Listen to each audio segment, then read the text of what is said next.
Well, good morning, folks. Well, I'm here on an absolutely stunning morning, and I'm in North Mayo.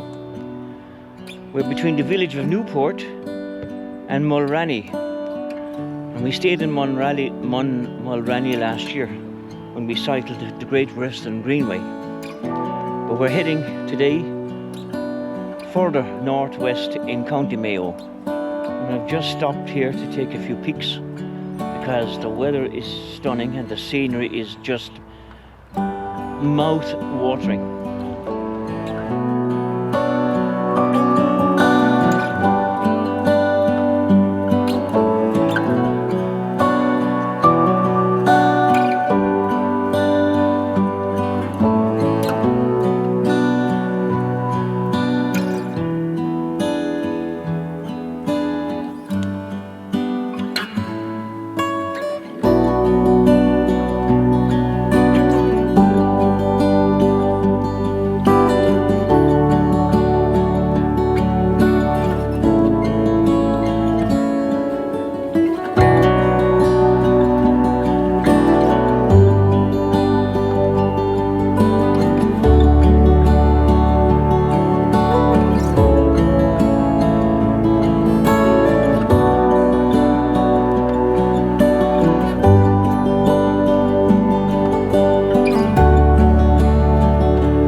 This is Derville's Twist, a stone circle made from local granite stones in form of a twist, erected with 22 stepping stones leading up to it.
St. Derville's pre-Norman church, situated at Fallmoor, is an old church and graveyard which are dedicated to the saint, whose remains are interred here according to tradition. Derville's church is one of the most ancient in Ireland, built in excellent granite stone, and is now a national monument and probably dates to the early Christian period. The ruins as they appear here today were probably built in the 12th century, replacing or incorporating an earlier structure.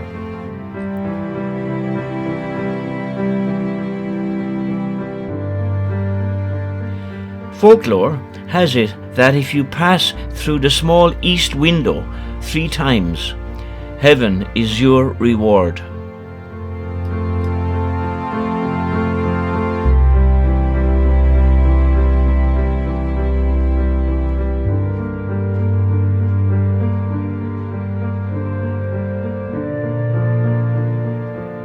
The church, which is now a national monument, dates back to 2 periods, approximately the 11th and the 12th century.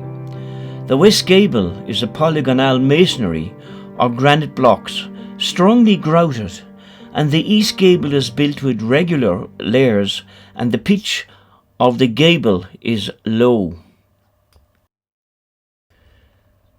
The church ruin occupies a knoll rising above a sandy beach, surrounded by old stone and an overcrowded graveyard.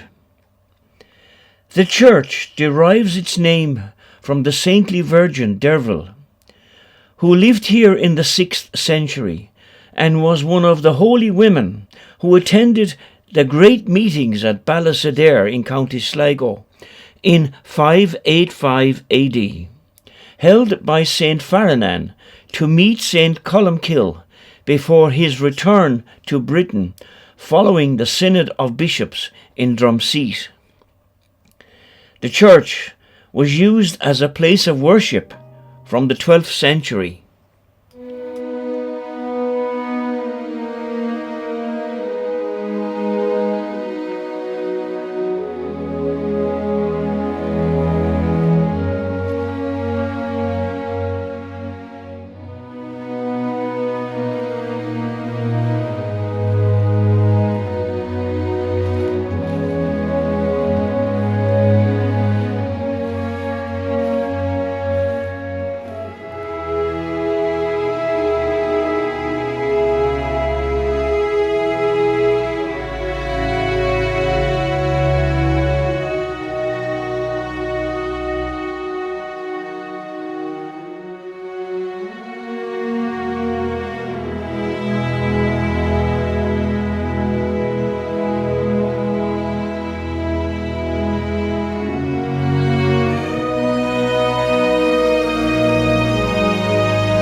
This rectangular stone enclosure, surrounded by a small but crowded graveyard, which contains the reputed resting place of its patron saint. No grass ever grows on this grave. It is the burial ground of the saint, St. Derville.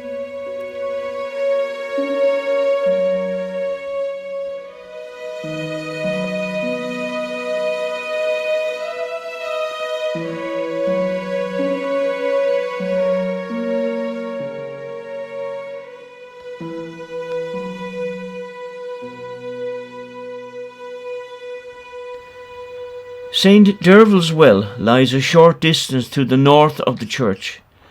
The water from this blessed well is alleged to have curative properties for eye complaints.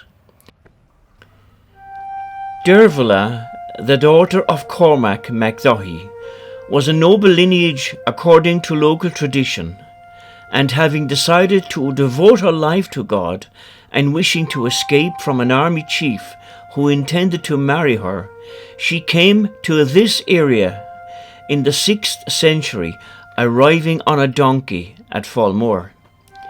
She was not long in the area when the army chief traced her whereabouts. She questioned him as to what attracted him most to her, and he replied it was her beautiful eyes. With this, she plucked both her eyes out and threw them at him. The suitor fled, and shortly after, water spurted up from the ground where the eyes had fallen. She washed her eye sockets in the water, and her vision was restored immediately. An annual pilgrimage to this well takes place on the 15th of August in honor of the saint, and the belief on the healing properties of this water remains to this day.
Well folks, it's a Wednesday morning and I'm here on Erris Head. The wind is howling at me and I'm in my bare sleeves, short sleeves and bare skin. We're here on Erris Head in North County Mayo. Located on the Mullet Peninsula in County Mayo, along the Wild Atlantic Way, the Erris Head Loop Walk supplies some of the finest views of the Mayo coastline and is a must for locals and hiking fanatics visiting the area.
During World War II, there were 85 era signs placed along the western Irish seaboard, so that American and German pilots knew that they were passing over neutral territory. At the bequest of the Americans, each sign was also given a number, so that the pilots might know where exactly they were. This was an early GPS system. So here on Erris Head, we see the Era 62 sign. The Erris Head Loop Walk encompasses 5-kilometre incline, which you will no doubt be completing at a leisurely pace as you take in the stunning views. With the North Atlantic as your backdrop, Erris Head is a conservation area with an abundance of diverse flora and fauna, rocky islands and sea cliffs, including lots of nesting birds. Well, pretty stiff wind blowing here at the top of this mountain. The scenery is stunning, the wilderness is magnificent, and the fresh air is exhilarating. It hasn't been an easy walk, but I love the fresh air and the great outdoors. Day 2 of a day 4 odyssey on the North County Mayo Hills.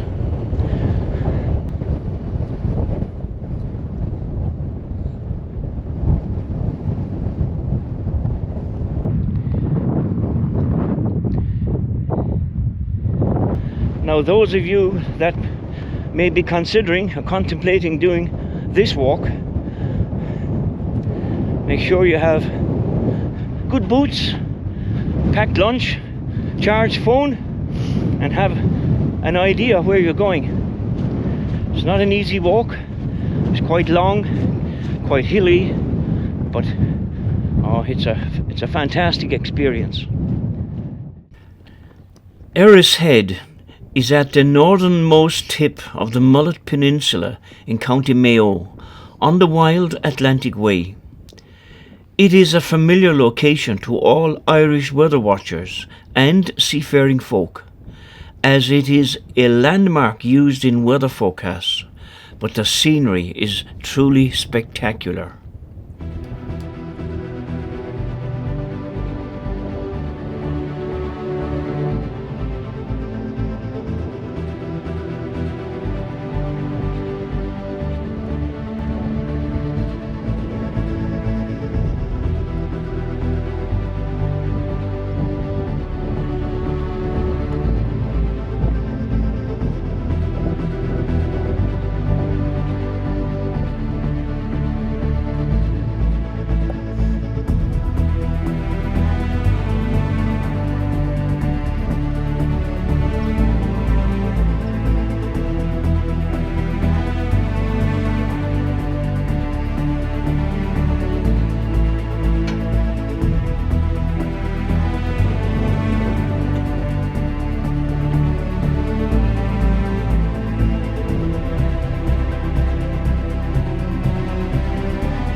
turned a rather nasty afternoon. We got the majority of today's adventures completed in gorgeous weather. And I'm standing here at Doonamo on the North Mayo coast, and take a look at what's behind me. Take a look at this. Now I can't put the bird in the air because it's very windy, exceptionally windy, and I don't want to take a risk on very expensive equipment. So I apologize for that. But it gives you some indication of the ruggedness and the beauty and the danger and the scenery that's here on this north coast. And this is Doonamo. Doonamo.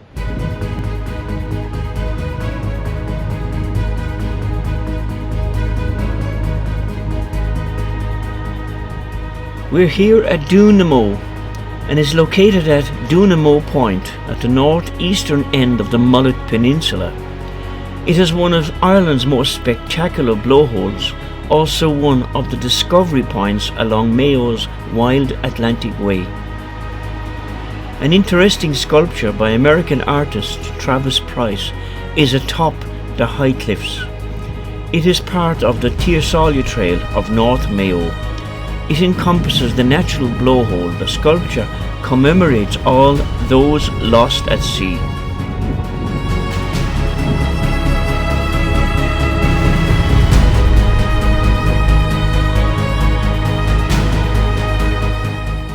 Now folks, behind me and down in the depths and the bowels of the earth is a blowhole. And this is a really spectacular one. And I'm not going to hang around long enough for the tide to gain altitude and for the spray to emit from this. But this is highly dangerous, obviously. We've got this precarious looking cliff edge and this fence right around. But this is a spectacular one. Unfortunately, I can't put the bird in the air to show you from above, because I'd lower it down into the hole there where it's calm. But today is a no-no for the bird. Doonamo here in North Mayo is a unique cliff-top place where one may view the wild Atlantic Ocean and Eagle Island Lighthouse. This discovery point is situated atop the cliffs in one of Ireland's wildest areas of Erris in North Mayo. A sculpture was established around the blowhole during 2002. The entrance is via a pedestrian gate to this national monument. Now folks, I shouldn't have gone inside the safety perimeter fence, but with great care and ultra caution, I think I'll get away with finding myself in a dangerous place. But here you could be caught by a gust of wind and carted off into the North Atlantic.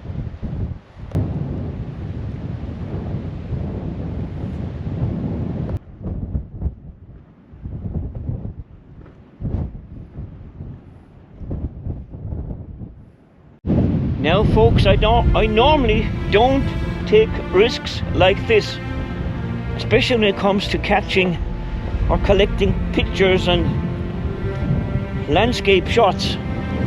But even with the weather as it is right now, I suppose I'm here once today and I better capture the moment.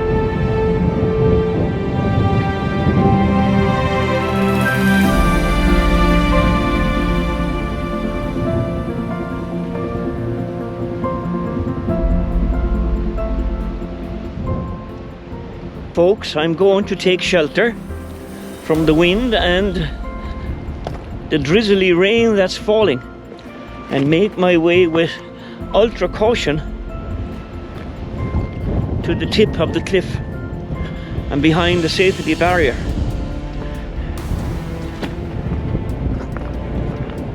Magnificent place, wild and rugged, hauntingly beautiful, but exceptionally dangerous.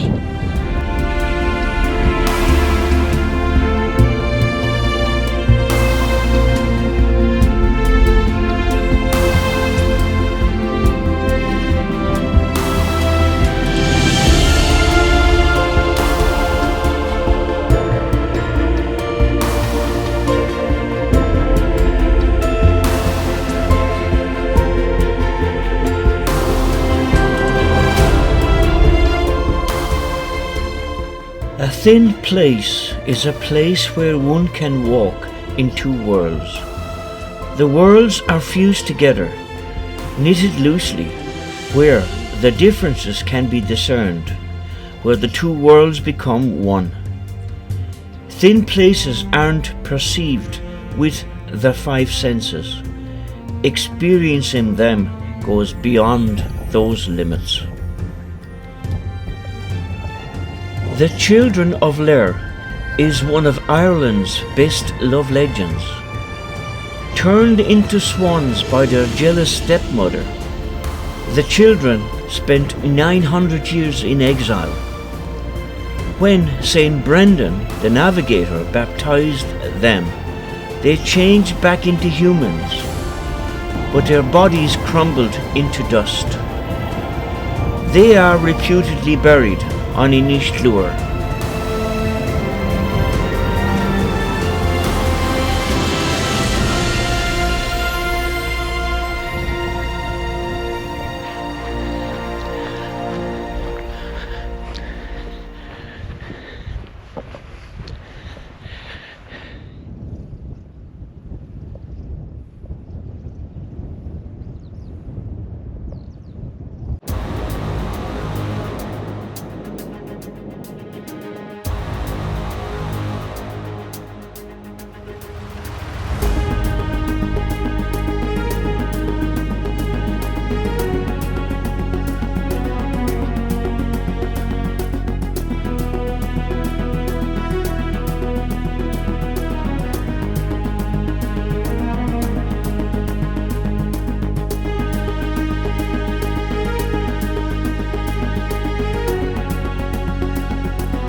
The Aasleagh Falls is a beautiful waterfall north of the village of Linan and close to where the counties of Galway and Mayo meet up. It is located on the Erris River, which flows into Kilry Harbour and then onto the Atlantic Ocean. The falls are located in a remote and rural area and are surrounded by the beautiful Connemara landscape, including ancient forests and mountains. The falls are a popular destination for hikers and nature lovers who come to enjoy the beautiful surroundings and the peaceful atmosphere of the area. The falls themselves are quite dramatic, with a series of cascades and pools that flow down the rocky slopes of the river. The area around the falls is also home to a variety of wildlife, including native birds, fish and mammals.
Well folks, bright and early, we're here in the extremities of North County Mayo.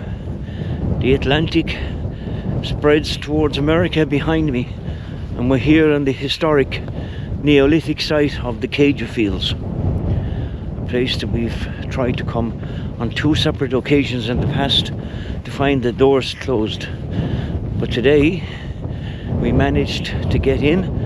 So we're walking the historic Céide Fields.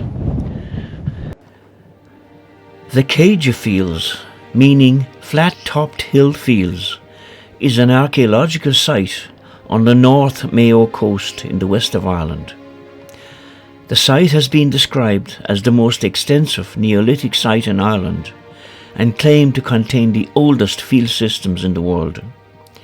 Using various dating methods, it has been stated that the creation and development of the Céide Fields went back approximately 5,500 years, some 2,500 years before this type of field system developed anywhere else in Europe.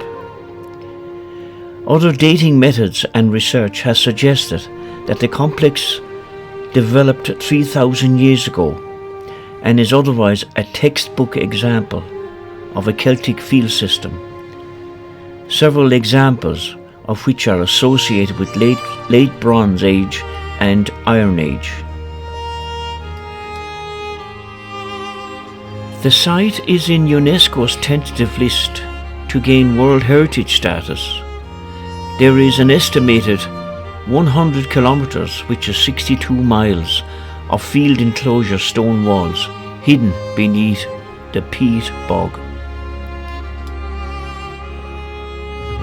The discovery of the Céide Fields originally began in the 1930s when a school teacher, Patrick Caulfield, noticed linear piles of rocks which were uncovered as he cut away some peat for fuel. Caulfield noted that the rocks must have been placed there by people because their configuration was apparently unnatural and deliberate. The rocks were also positioned beneath the bog, which suggested that they were there before the bog developed, implying a very ancient origin. The unravelling of the significance of this discovery did not begin for another 40 years, when Patrick's son Seamus, having studied archaeology, began to investigate further. Investigations revealed a complex of fields, houses and megalithic tombs concealed by the growth of blanket bogs over the course of many centuries. In order to preserve the site and ensure the continuation of research, a simple method was used to explore the sub-bog walls. This involved the location and mapping of these hidden walls by probing with a long T-shaped iron rod. These were locally available as they were traditionally used to probe for prehistoric fallen timber below the bog surface. The ensuing excavation of habitation sites and tombs revealed the way of life of people living 200 generations earlier. They were a community of farmers who cleared large areas of forest for use as farmland. Their main economy was cattle rearing, but among them were also craftspeople and builders in both wood and stone. The climate at the time was much warmer, leading to almost year-round growth potential. Samples taken from the remains of trees found in the bog provided evidence of this. For a while, these people prospered, but some changes led to the development of raised bogs and the transformation of the arable land into barren and unusable land. An iron pan has developed in the subsoil over the area of the Céide Fields. This tree fell over 4,300 years ago when pine trees covered the bog. It was uncovered 7 kilometres from here by a local school teacher, Patrick Caulfield. Incredibly, it is one of the largest bog pines found in North Mayo. Now I'm looking out towards the Atlantic and America far beyond. It's a windswept, wild, rugged and partially beautiful place, but it's full of history. So if you get up here to North County Mayo in the west of Ireland, come and have a look and a browse around the Céide Fields. But be aware that every 4 days we get 3 wet days, wet and windy days out here. So pick your day. As I say, we've come here twice before and failed to get access to the Céide Fields site. Today we struck the jackpot and won the lotto. You are looking at an old bank where locals dug sweet-smelling turf to burn in their hearts, which are their fires. Wild and beautiful peatland bog covers much of North Mayo. It offers unique habitats to all kinds of plants, some quite rare, and wildlife. The bog, created by thousands of years of decaying plants, traps carbon and helps us fight climate change. It is vital we protect it for our future. If we want to lock carbon away for many generations, it is vital that we protect remaining bogs. When you walk around here and you look at the remains of the stone walls, some of them are a metre plus deep in the peatland bog. Your mind can conjure back to days spent toiling here, the old people thousands of years ago tending the fields.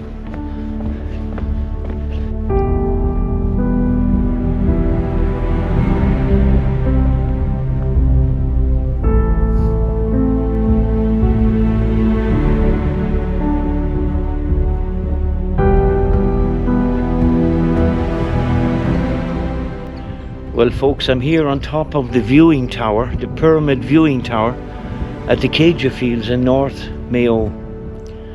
So if you get an opportunity and you're travelling and traversing around these parts of North Mayo, try and get yourself in here to the Céide Fields site. I'm sure you'll be rather impressed, and immerse yourself in the history, or past history.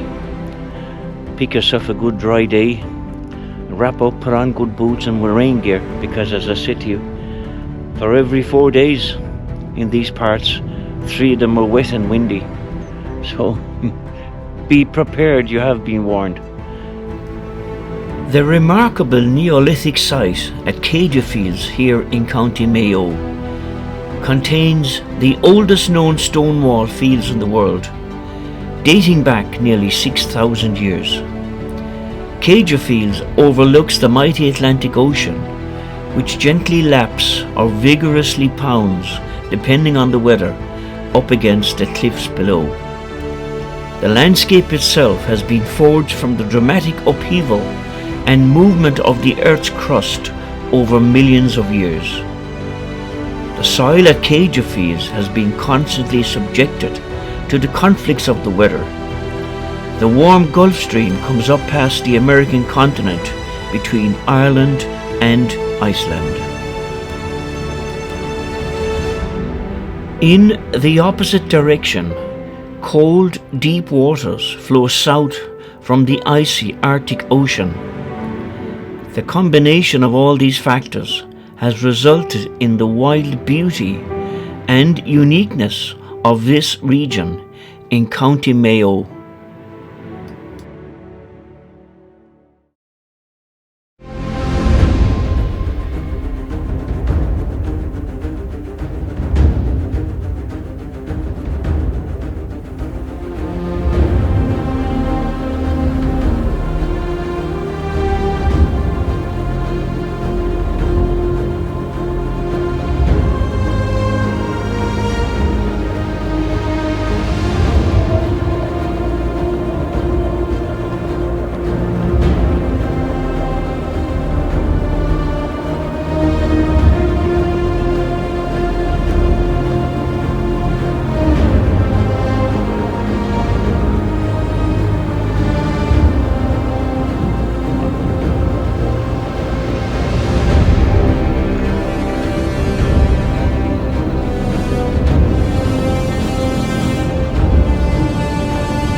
Now folks, I love these wild and wonderful places in the Emerald Isle, and I go to great lengths and extremes to capture footage of same. But one has to be awfully vigilant, careful and cautious, which I always am. But take a look at the vista there to my right hand side and in front of you. It's absolutely stunning. The name Erris derives from the Irish La Ross, meaning Western Promontory. The full name is Loré Domain, after the Fir Bolg tribe. The Fir Domain. To its north is the wide Atlantic Ocean and the bays of Broadhaven and Srutfodacon, and to its west is Blacksod Bay. The Mullet Peninsula, also known as the Mullet, and sometimes as the Erris Peninsula, is a peninsula in the barony of Erris in County Mayo. As of 2016, it has a population of 3,963. It consists of a large promontory connected to the mainland at Belmullet, a town of 1,000 inhabitants, by a narrow isthmus. The Mullet Peninsula is part of the Mayo Gaeltacht, meaning that Irish is a relatively common language. According to the 2016 census, about 8% of the population spoke Irish on a daily basis outside the education system. The area has several Irish language summer schools. The Mullet is a tourist destination and has several beaches and a mild climate. Chief attractions including golf, water sports, kiting, boating, fishing, and of course, sea angling. The Erris area of North Mayo is rich in folklore, tradition and history, and the ancient parish of Kilcommon, which once comprised the whole of mainland Erris, was the largest parish in Ireland until its division into the present-day parishes of Kilcommon, Belmullet, Kiltane and Ballycroy. Erris and its history are chronicled in many publications wherein Erris people at home and abroad can find a deeper knowledge and appreciation of the land of their birth and an awareness and love of their precious Irish and Christian heritage. Well folks, as I say, we're here in North Mayo, in the extreme west of Ireland, northwest of Ireland. The weather has been sort of fickle. We've been here for 3 days and we have one to go.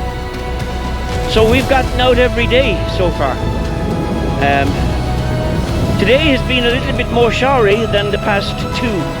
As I say, this is our third day. But I love it up here.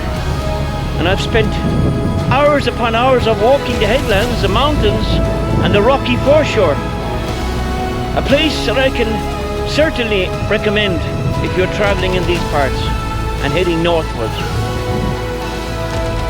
Okay folks, we finally reached the final day and the end of our 4-day hiking, cycling, driving, walking the hills and the wild open spaces of North Mayo.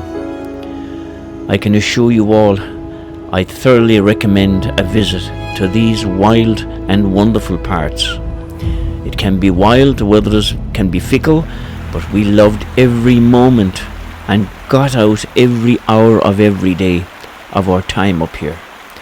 I thoroughly recommend a visit to these wild places. I absolutely love being in places like these.